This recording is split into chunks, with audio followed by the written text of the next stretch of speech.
V kategorii inovativní přístroj odborná porota uděluje zlatý pohár veletrhu Interbeauty Prague 2014 společnosti For Beauty za kosmetický přístroj Nora Bode Oxyjet.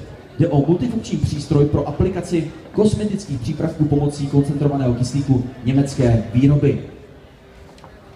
Tady toho bude trošku víc, tak poslouchejte. Systém Nora Bode Oxyjet je založený na principu působení koncentrovaného kyslíku z běžného ovzduší pomocí přístroje. Se sami hezky podíval, ale jsem to zkazil. Získaný koncentrát kyslíku je využíván k aplikaci nejrůznějších speciálně vyvinutých kosmetických přípravků pomocí několika nástrojů.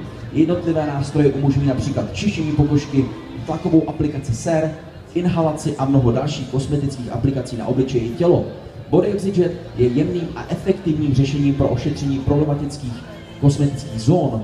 Pomocí pulzního tlaku kyslíku se do hlubokých vrstev pokožky vpravují vysoce účinné kosmetické formulace a čistý koncentrovaný kyslík jemně, efektivně a bezpečně. Přístroj je vhodný pro zákaznice vyhledávající bezpečné ošetření bez porušení integrity pokožky.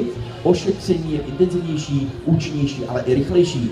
Společnost For Beauty nabízí praktické i teoretické zaškolení obsluhy přístroje.